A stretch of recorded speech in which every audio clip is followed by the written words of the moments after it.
நாள் நம்ம ஆறாவதாக தியானிக்க போகிறதான வார்த்தை முடிந்தது. இந்த 7 வார்த்தைகளிலே ஆண்டவர் இயேசு கிறிஸ்து அதிகமாக உரத்த சத்தத்தோடு சொன்ன வார்த்தைனா அது முடிந்தது என்று தான் அநேகரோட அந்த வேத வல்லுநர்கள் சொல்லுகிறார்கள். அதில் முடிந்தது என்று ஆண்டவர் எதை குறித்து சொல்லுகிறார் நம்ம பார்ப்போம். இதுக்கு முந்தின நம்ம நிறைய கடந்த காலங்களில் நம்ம அநேகமாக நம்ம கேட்டிருப்போம். முடிந்தது என்று எதை ஆண்டவர் இயேசு கிறிஸ்து சொன்னார் என்றால் அவருடைய சரீர பாடுகள், அவருடைய சரீரத்தின் உபத்திரவங்கள், வேதனைகள் என்று. நிச்சயமாகவே அது உண்மைதான். ஆனாலும் இந்த நாள் வேறு விதமாய் ஆவியான நம்மோடு கூட இடைப்பட போகிறார். முதலாவது முடிந்தது என்பது அநேகர் என்ன நினைக்கிறாங்கன்னா அது ஒரு தோல்வியின் துணி என்று நினைக்கிறார்கள். அதாவது ஏசப்பா ரொம்ப கஷ்டப்பட்டுட்டார், இது அவர் ரொம்ப வேதனையில் சொல்கிறாருங்க. ஆனால் அது கிடையாது. அது ஆண்டவர் இயேசு கிறிஸ்துவோட வெற்றியின் துணி என்று என்னால் அநேகர் சொல்லுகிறார். அது வெற்றியின் முழக்கமாய் காணப்படுகிறது. இந்த முடிந்தது என்பதற்கு கிரேக்க பதத்தில் என்ன சொல்கிறாங்கன்னா டெட்டலஸ்டா என்று சொல்லுகிறார்கள். அதே எபிரேய மொழியிலே நிஷ்லாம் என்று சொல்லப்படுகிறதான வார்த்தை. மூன்றாவது அரமிக் மொழியில் ஷல்லிம் என்று சொல்லுகிறார்கள். இதில் கிரேக்க வேதத்தில் அந்த டெட்டலாய்ஸ் என்று தான் ஆண்டவர் இயேசு கிறிஸ்து தன்னோட வார்த்தை அங்கே சொல்லி முடிக்கிறாராம். இந்த டெட்டலாய்ஸ் என்பதுக்கு என்ன அர்த்தம் என்றால், ஒரு உதாரணத்துக்கு நம்ம ஆண்டவர் இயேசு கிறிஸ்து இந்த உலகத்தில் பிறப்பதற்கு முன்பு கிமு 336 வருடங்கள் முன்பு இந்த உலகத்தை ஆட்சி செய்த கிரேக்க மன்னர் அலெக்சாண்டர் என்பவர் இந்த உலகத்தையே அதாவது தன்னோட கண்ட்ரோலில் கொண்டு வரணும்னு சொல்லிட்டு 20 வயசில் அந்த முயற்சி எடுத்தாராம். அப்போ 20 வயசில் முயற்சி எடுக்கும்போது ஒவ்வொரு தேசத்தையும் பிடித்து விட்டு என்ன சொல்லுவாருன்னா டெட்டலாஸ்டா என்று சொல்லுவாராம். அதுக்கு என்ன அர்த்தம்னா, இப்போ நான் ஒரு தேசத்துக்கு போய் அந்த தேசத்துக்கு சண்டை போடுவேன், அந்த தேசத்தில் இனிமேட்டு நான் போர் செய்ய ஒன்றுமே கிடையாது, இனி அந்த தேசத்தை சண்டை போடுறதுக்கு ஒரு பிரோஜனம் கிடையாது, அவங்க எதிர்க்க வீரர்கள் கிடையாது, அந்த தேசத்தில் போய் நான் சண்டை போட்டால் இனி ஒரு பிரோஜனம் இல்லை, அதனால் அந்த தேசம் நம்ம முழுமையாக அடிமையாச்சு என்று சொல்கிற ஒரு அர்த்தமாக. அப்போ அந்த தேசத்தை அவர் கைப்பற்றி விட்டு டெட்டலாய்ஸா என்று சொல்லுவாராம். அதுதான் அர்த்தமாக. ஆனால் அப்படிப்பட்ட கிரேக்க மன்னனாலே இந்த உலகத்தை முழுதுமாய் அவனால் கைப்பற்ற முடியவில்லை. ஏன்னா அதுக்கப்புறம் அவங்க ரோம் ஆட்சி வந்தது, அதுக்கப்புறம் முகாலயர் ஆட்சி வந்தது, அதுக்கப்புறம் பிரித்தானிய ஆட்சி வந்தது. ஆனால் இந்த முடிந்தது என்று ஆண்டவரை இயேசு கிறிஸ்து சொல்லுகிறதான ஒரு காரியம் மிகவும் முற்றிலுமாய் வேறுபட்டது. அதை மனுஷர்கள் சொல்லுகிற முடிந்தது என்பது முடியாமல் போய்விட்டது. ஆனால் ஆண்டவரை இயேசு கிறிஸ்து சொல்லுகிற முடிந்தது என்பது இந்த பூமியிலே அவர் எதற்கு ஒரு விஷயத்தை செய்து முடித்தாரோ அதை இனிமேட்டு யாராலுமே செய்ய முடியாது என்பது தான் அந்த முடிந்தது என்ற அர்த்தமா. அப்படி ஆண்டவரை இயேசு கிறிஸ்து அப்படி இந்த பூமியில் என்ன செஞ்சானது ஒரு சில காரியங்களை மாத்திரம் தியானித்து நம்ம கடந்து போகலாம். முதலாவது ஆண்டவர் இயேசு கிறிஸ்து அப்படி முடிந்தது என்று எதை சொல்லுகிறாராம், ஒரு ஊழியராகவும் தன்னை ஒரு சிறந்த அடிமையாகவும் தன்னை அனுப்பின பிதாவின் முன்பாக முடிந்தது என்று சொல்லுகிறாராம். அதுக்கு வசனம் ஒன்று சொல்லு, மத்தேயு 20:28, மார்க் 10:45. இதில் அவர் என்ன சொல்கிறாருன்னா, மனுஷகுமாரன் ஊழியம் கொள்ளும்படி வராமல் ஊழியம் செய்யும்படி சொல்லுகிறார். அப்படி ஆண்டவர் இயேசு என்ன ஊழியங்கள் இந்த நாளில் செய்தார் என்றால், பாவிகளை மீட்கவும், இழந்து போனதை தேடவும், கெட்டு போனதை ரட்சிக்கவும், பிசாசின் கிரைகளை அழிக்கவும், மற்றவர்கள் இளைப்பாறுதல் தரவும், அழிவிலிருந்து மற்றவர்களை மீட்கவும், பரிபூர்ண ஜீவன் உண்டாக்கவும், பிறருக்கு முன்மாதிரியாக காணப்படவும், பாடுகளை சகிக்கவும், இந்த உலக ரட்சிக்கப்படும் என்ற அநேகமான இந்த கடவுளோட ஊழியங்களை செய்து முடித்திருக்கிறார். அதுக்கு காரணம் நம்ம அதாவது அவர் பிதாவோட சித்தத்தை தான் செய்தார் என்பதை நம்ம சிறு வயது முதற்கொண்டே பார்க்கலாம். ஆண்டவர் இயேசு கிறிஸ்து எருசலேமுக்கு அவங்க பெற்றோரோட கூட அந்த பஸ்கா பண்டிகை அனுசரிக்க போகும்போது 12 வயதில் அந்த ஊருக்கு போகிறாங்க. ஆனால் அங்கேருந்து அவர் திரும்பி வரலை. அவங்க பெற்றோர்கள் 3 நாள் கழிச்சு தான் போகிறாங்க. அப்போ அவங்க பயந்து போய் அங்கே தேடும்போது அவர் எருசலேம் தேவாலயத்தில் உட்கார்ந்து கொண்டு போதகம் பண்ணி கொண்டு வரான். அப்போ அவங்க தாய் கேட்குறாங்களாம், ரொம்ப பயந்துட்டேன்ப்பா, என்னப்பாச்சு? அப்போ கேட்கலாம், என்னை ஏன் தேடுகிறீர்கள்? நான் பிதாவுக்கு அடுத்த காரியங்களை செய்வதற்கு கூடாதா என்று சொல்லுகிறாராம். அப்போ அந்த 12வது வயதிலேயே தேவனுடைய சித்தம் என்பதை அவர் என்னவென்று அறிந்திருக்கிறாராம். அதே மாதிரி யோவான் 17:4, பூமியிலே நான் உம்மை மகிமைப்படுத்தினேன், நான் செய்யும்படி நீர் எனக்கு நியமித்த கிரிகளை செய்து முடித்தேன் என்று சொல்லுகிறாராம். இந்த நாளை ஒரே ஒரு ஊழியராக இந்த வசனத்தை உண்மையாக சொல்ல முடியுமா? ஆண்டவராக இயேசு கிறிஸ்துவே, இந்த பூமியிலே நான் உன்னை மகிமைப்படுத்தினப்பா, நீங்கள் செய்யும்படி கொடுத்த உண்மையான ஊழியத்தை நான் மனதார செஞ்சேன்னு ஒரு ஊழியரால் சொல்லவும் முடியாது, இனி சொல்லவும் முடியாது. ஒரே ஒருத்தர் தான், அது ஆண்டவராக இயேசு கிறிஸ்து மாத்திரம் தான். ஆனால் இந்த நாட்களில் ஊழியங்கள் எப்படி காணப்படுகிறது? திருச்சபையில் ஒரு சில மக்களை மாத்திரம் சந்தோஷப்படுத்தும் விதமாய் நமக்கு மேலான அதிகாரிகளை நம்மை மெச்சுக்கொள்ள வேண்டும், அவர்கள் நம்மை பார்க்க வேண்டும் என்ற ஒரு அதுக்காகவே செய்கிறார்கள். ஆனால் அதுக்கு எல்லாவற்றுக்கும் மேலாக இருக்கிற ஒரு ஆண்டவரை எல்லாருமே மறந்துட்டாங்க இந்த நாளில். அதுதான் ரொம்ப முக்கியமான விஷயம். ஆனால் ஆண்டவரை இயேசு கிறிஸ்து மாத்திரம் தான் அந்த வார்த்தையை சொல்ல உண்மையுள்ளவராக இருக்கிறார். பிதாவே, நான் உண்மை மகிமைப்படுத்தினேன், நான் செய்யும்படி நீர் எனக்கு நியமித்த கிரைகளை நான் செய்து முடித்தேன் என்று சொல்லுகிறார். ஆண்டவர் அப்படியாய் தன் கொடுக்கப்பட்ட ஊழியத்தை செய்து முடிக்கிறார். இரண்டாவது, அதிலே தன்னை அடிமையாக அனுப்பின தேவனாகிய கர்த்தரை ஆண்டவரை இந்த நாள் அவர் மையப்படுத்துகிறார். அது பிலிப்பியர் 2:6-7-8 சொல்கிறாரு, அவர் தேவனுடைய ரூபமாக இருந்தும் தேவனுக்கு சமமாக இருந்தும் தம்மைத்தாமே அவர் வெறுமையாக்கி அடிமையின் ரூபம் எடுத்து மரண பரிந்து கீழ்ப்படிந்தவராக காணப்பட்டார். இந்த நாளில் பாருங்கள், ஆண்டவர் இயேசு கிறிஸ்து அவர் தேவனுக்கு சமமாக காணப்படுகிறாரு. அவர் தேவனோட ரூபமாய் காணப்பட்டார். ஆனாலும் பிதாவாகிய தேவன் எதற்கு தம்மை அனுப்பினாரோ மரண பரியந்தம் கீழ்ப்படிந்து தன்னை அனுப்பின தேவனுக்கு உண்மையுள்ளவராக இருந்தார். ஆகிய முதலாவது ஆண்டவர் இயேசு கிறிஸ்து தம் தேவனாகிய ஆண்டவர் அனுப்பின உண்மையுள்ள ஒரு ஊழியக்காரராயும் உண்மையில் ஒரு அடிமையாக தன்னை வெளிப்படுத்தி தன்னுடைய காரியத்தை செய்து முடித்தார். ஹல்லேலூயா. இரண்டாவது, மரணத்தை தன்னுடைய மரணத்தின் மூலமாய் இந்த நாளில் வென்ற ஒரு சிறந்த வீரராக ஆண்டவராக இயேசு கிறிஸ்து காணப்படுகிறார். இந்த உலகத்தில் ஆண்டவர் மனிதர்களை படைக்கும் போது மரணம் காணப்படவில்லை. ஆனால் எப்பொழுது ஆதாம் ஏவாள் மூலமாய் மீறுதல் தொடங்கப்பட்டதோ அந்த மீறுதல் நிமித்தமாய் கீழ்ப்படியாமல் ஏற்பட்டது. அந்த கீழ்ப்படியாமல் நிமித்தமாய் பாவம் நமக்குள் வந்தது. அந்த பாவத்தை நிமித்தமாய் மரணத்தை நாம் ஏற்க வேண்டியதாக காணப்படுகிறது. அதனால்தான் ஆண்டவர் இயேசு கிறிஸ்து சொல்லுகிறார், இந்த கனியை நீ புசிக்கும் போது நீ சாகவே சாவாய் என்று சொல்லுகிறார். எப்பொழுது மனுஷர்கள் அந்த மீறுதலை அதை கர்த்தருடைய வார்த்தையை மீறி தங்களுடைய கீழ்ப்படிய நிமித்தமாக பாவம் செய்தவர்கள் அந்த நாள் முதற்கொண்டு மரணமானது தொடர்ந்து பூமியிலே வந்து கொண்டு இருக்கிறது. ஆனால் அநேகர் கேட்கலாம், நீ சாகவே சாவே தானே சொன்ன, ஆனால் ஏன் ஆதாம் மறிக்கலை, 930 வருஷம் உயிரோடு இருந்தாங்களேன்னு. ஆனால் 930 வருஷம் கழிச்சு அந்த ஆதாம் மறிச்சு போனான். அது கண்டிப்பாக உண்மை தானே. அதே போல் தான் இந்த நாட்களில் நம்ம நினைக்கிறோம், இந்த மாதிரி நம்ம இன்னும் மறிக்கலையே, நம்ம வாழ்ந்து கொண்டு இருக்கோம். ஆனால் கர்த்தருடைய பெரிதான கிருபையினால் தான் நம்ம பிழைத்து கொண்டு இருக்கிறோம். ஆனால் மரணம் என்பது எல்லாருக்குமே நிச்சயமாக கொண்டு வரக்கூடியது தான்.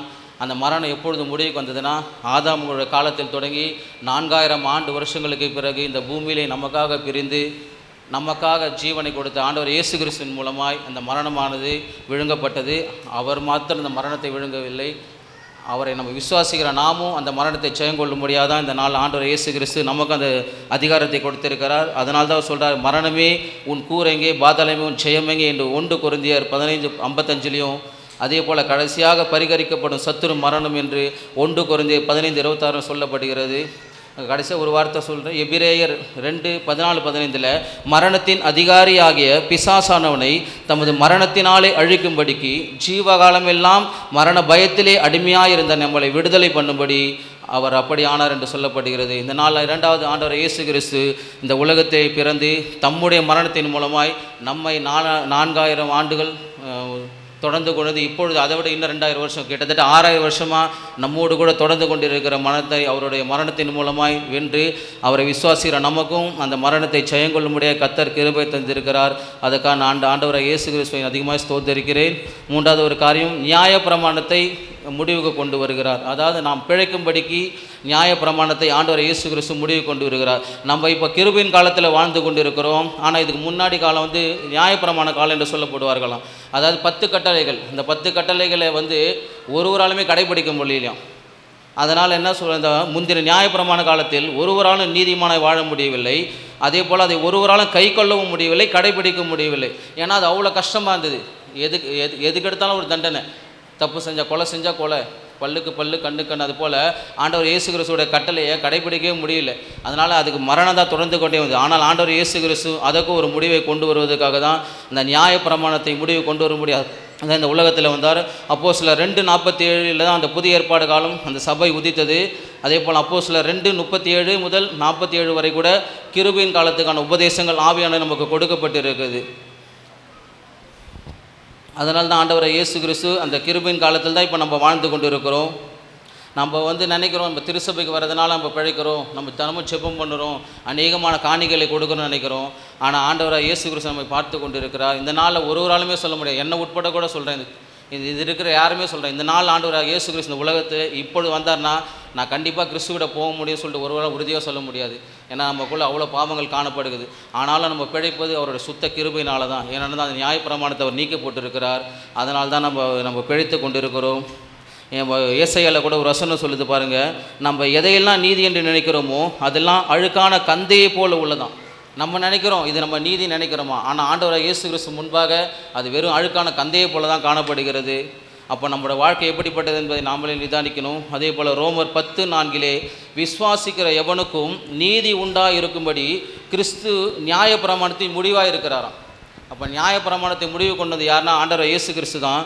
அதனால தான் நம்ம பிழைத்து கொண்டு இருக்கிறோம். அதே போல் ரோமர் 6:14 நீங்கள் நியாயப்பிரமாணத்துக்கு கீழ்ப்பட்டிராமல் கிருபைக்கு கீழ்ப்பட்டிருக்கிறபடியால் பாவம் உங்களை மேற்கொள்ளவில்லை. பாருங்கள், நியாயப்பிரமாணம் நம்ம கீழ்ப்பட்டிருந்தால் நேற்று நம்ம உயிரோடு இருந்திருக்க மாட்டோம்.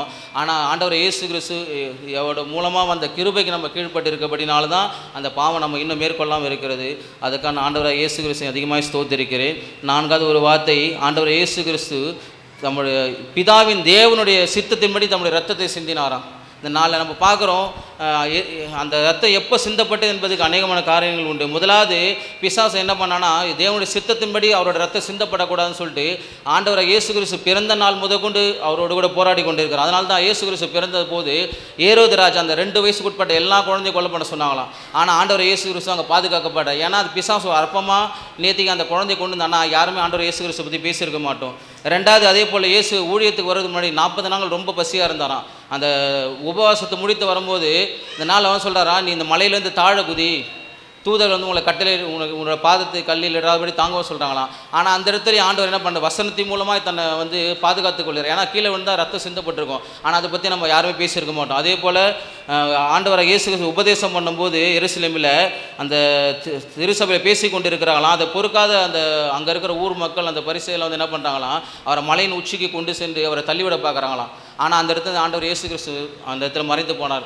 ஆனால் கடைசியாக தேவனுடைய சித்தத்தை நிறைவேற்றப்பட வேண்டும் என்று எப்பொழுது அந்த நேரம் வந்ததோ அந்த இடத்துல ஆண்டவர் இயேசு கிறிஸ்து சரியாய் நமக்காக ரத்தம் சிந்தும்படியாய் இந்த நாளில் பலியானார்.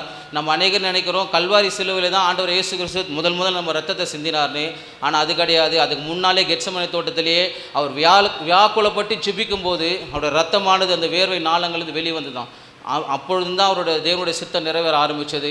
அந்த இடத்துலேருந்து தான் அவரோட ரத்தம் இந்த நாளில் சிந்தப்பட்டு இந்த நாளில் நமக்காக சிந்தப்பட்டு சிலுவையில் அறையப்பட்டு இந்த நாள் நமக்காக கொடுக்கப்பட்டதாக கிடைக்கப்பட்டது. அதனால் ஆண்டவர் இயேசு கிறிஸ்து தம்முடைய ரத்தத்தை விலைக்கரைமாய் கொடுத்து இந்த நாளில் தேவனுடைய சித்தத்தை நிறைவேற்றினாய் காணப்படுகிறார்.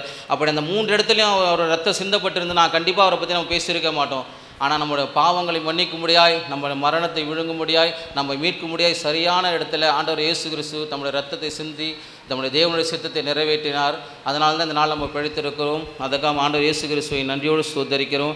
இறுதியாக ஒரு தம்முடைய விலைக்கரைமாய் தன்னுடைய பிதாவின் சேரு ஸ்லாக்கியத்தை ஆண்டவர் இயேசு கிறிஸ்து இறுதியாக செய்து முடித்திருக்கிறார்.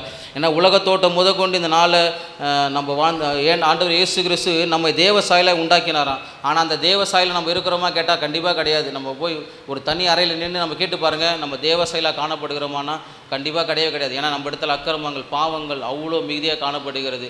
ஆனாலும் ஆண்டவர் இயேசு கிறிஸ்து என்ன செய்தார்னா, இந்த பழைய ஏற்பாடு நம்ம பார்க்குறோம், நம்ம பாவங்கள் வந்து இந்த நாளில் மன்னிக்க முடியாது வெள்ளாட்டு கடை பலியாக கொடுக்கப்பட்டதான். ஆனால் அந்த வெள்ளாட்டு கடை நம்மளோட பாவத்தை பூரணமாக நிவர்த்தி செய்யவில்லையா. அதனால தான் அது தொடர்ந்து கொடுத்துட்டே இருந்தாங்க. ஒரு பாவத்துக்கும் அந்த வெள்ளாட்டு கடை பலியாக கொடுத்துட்டே இருந்தாங்களாம்.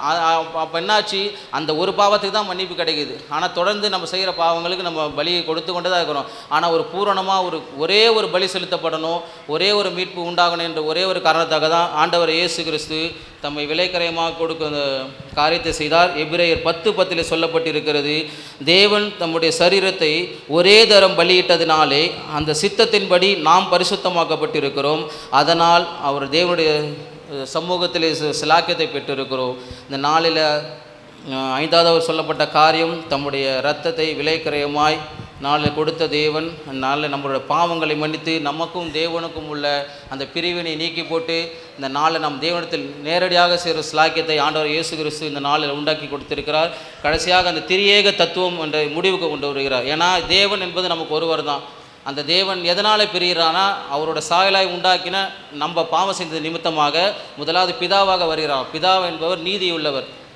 அவர் என்ன பண்ணுவார்னா, தப்பு செஞ்சால் தப்பு தண்டனை கொடுக்கணும்னு சொல்லுவார். ஆனால் அவருக்குள்ளாக காணப்பட்ட அந்த எண்ணம் தான் இயேசு கிறிஸ்து. நம்ம ஏன் தண்டிக்கணும், நம்ம பிள்ளைகளை நம்ம மன்னிக்கணும்னாராம். அந்த வெளிப்பாடு தான் இயேசு கிறிஸ்து மாம்சமாக வராரு. அப்போ ஆண்டவர் இயேசு கிறிஸ்துன்னு கிருபை உள்ளவர். அந்த 2 பேருக்கும் நடக்கிற அந்த வாக்குவாதம் அந்த மேலே அந்த பரலோகத்திலே நடக்கிறது. நான் மக்களை தண்டிப்பேன்னு பிதா சொல்கிறாரு. ஆனால் இயேசு கிறிஸ்து என்ன சொல்கிறாருன்னா, நான் உங்களை மன்னிக்க விரும்புகிறேன்றாராம். அப்போ அவர் சொல்கிறாரா, நான் வந்து நீதி உள்ள தேவன் தானே, நான் கண்டிப்பாக தண்டனை கொடுத்தான்ன்றாராம். அப்போ ஆண்டவர் இயேசு கிறிஸ்து என்ன சொல்கிறாராம், அந்த தண்டனைக்கு நானே போகிறேன்றாராம். அந்த அங்கே நடக்கிற அந்த உரையாடல் நடுவில் நான் அவருக்கு சாட்சியாக இருக்கிறது தான் அந்த பரிசுத்த ஆவியானவர். அதே போல் ஆண்டவர் இயேசு கிறிஸ்து நம்முடைய பாவத்தை நிமித்தமாய் தாமையே ஒரு சரீரமாக வெளியே கொண்டு வந்து இந்த உலகத்தில் பிறந்தார். பிறந்து அவருடைய கிருபை நிமித்தமாக நம்ம பிழைக்கும்படி தம்முடைய ஜீவனை கொடுத்தார். அந்த காரியத்தை செய்து முடித்துவிட்டு இறுதியாக மீண்டும் பரலோகத்தை எடுத்துக்கொள்ளப்பட்ட போது எது நிமித்தமாக 3 பேரும் பிரிந்தார்களோ அது நிமித்தமாக மீண்டும் அதே பிதா, இயேசு கிறிஸ்து, பரிசுத்த ஆவி 3 பேரும் ஒன்றாய் சேர்ந்து ஒரே தேவனாக இந்த நாள் அங்கே காணப்படுகிறார்கள். இந்த நாளில் அதே போல் 6வது ஒரு சொல்லப்பட்ட விஷயம், அந்த திரியேக தத்துவம் முடிவுக்கு கொண்டு வந்த தேவனாய் காணப்படுகிறார். இறுதியாக ஒரே ஒரு வசனம், இந்த முடிந்தது என்பது யாருக்கு பொருந்தும்னா ஒரே ஒரு வசனம் மட்டும் படிக்கலாம். புலம்பல் 4:22, சியோன் குமாரத்தியே ஏதோம் குமாரத்தியே. இங்கே சியோன் குமாரத்தி ஏதோம் குமாரத்தி என்பது பெண்களை குறிக்கிறது. அப்போ இந்த பெண்கள் என்பது ஆவிக்குரிய இதில் நம்ம மனவாட்டியாக திருசபை குறிக்கிறது. இந்த நாளில் சியோன் குமாரத்தி என்பது இந்த நாளில் ஈசாக்குடைய 2 பிள்ளைகள், ஒன்று வந்து யாக்கோபு, இன்னொன்று வந்து ஏசா. இதில் நம்ம வந்து எதில் வந்திருக்கோன்னா யாக்கோபோட சந்ததியில் வந்திருக்கோம். அதில் தான் தாவீது பிறந்தார், இயேசு கிறிஸ்து பிறந்தார். அந்த சந்ததியில் பிறந்தவங்களுக்கு தான் ஆண்டவர் என்ன சொல்கிறாரு, சியோன் குமாரத்தியே உன் அக்கிரமத்திற்கு வரும் தண்டனை தீர்ந்தது. ஏன்னா நம்ம ரட்சிக்கப்பட்டதுனால நம்ம தண்டனை தீர்ந்தது. அவர் இனி உன்னை அப்புறம் சிறைப்பட்டு போக விட மாட்டார். அப்போ ஆண்டவர் இயேசு கிறிஸ்துக்குள்ளாக நம்ம வருகிற எல்லாருக்கும் அந்த முடிந்தது என்ற அந்த வார்த்தை சொந்தமாக்கி கொள்ளப்படும். ஆனால் அந்த ஏதோம் குமாரத்தி என்று சொல்லுகிற வார்த்தை எதனால் அந்த ஏதோம் சொல்கிறான்னா, ஏசா வந்து காட்டில் போய் வேட்டையாடி விட்டு ரொம்ப சோர்ந்து வரும்போது அந்த செவப்பு பயிற்றுக்குழை கேட்டான். கேட்கும் போது அந்த யாக்கோபு தன்னோட சொன்னாராம். அப்போ வந்து என்ன சொல்கிறாங்களே, நான் உன்னோட சேஷ்ட புத்திர பாகத்தை தரனாங்களாம். அப்போ உடனே கொடுக்கும்போது அந்த இடத்துல அந்த வார்த்தை வருது. அது முதற்கொண்டு ஏசா வந்து ஏதோம் என்று அழைக்கப்பட்டான். அந்த பெயர் வந்தது பாருங்கள். அந்த ஏதோம் சந்ததி என்பது யாருன்னா, நம்ம கர்த்தரை விட்டு தூரமாக விலகி போனவர்கள், விக்கிரகத்தை வணங்குகிறவர்கள், அதே போல் திருச்சபையிலே ஏதோ கடமைக்காக வந்து ஆண்டவரை தொழுது கொள்கிறோம் என்று நாங்களும் சொல்லி கொண்டு இருக்கிறவர்களுக்கு இந்த முடிந்தது என்று நடக்கவே நடக்காது. அதனால தான் சொல்கிறார் பாருங்கள், நியாயத்தீர்ப்பு நாளிலே, ஏதோன் குமாரத்தியே உன் அக்கிரமத்தை அவர் விசாரிப்பார், உன் பாவங்களை அவர் வெளிப்படுத்துவார். இந்த நாளில் கடைசியாக நம்ம தியானிப்போம், நம்ம சியோன் குமாரத்தியாக காணப்படுகிறோமா இல்லை ஏதோன் குமாரத்தியாக காணப்படுகிறோமா என்பதை. தேவன் தாமே திருவசனங்களை ஆசீர்வதிப்பாராக. ஆமென்.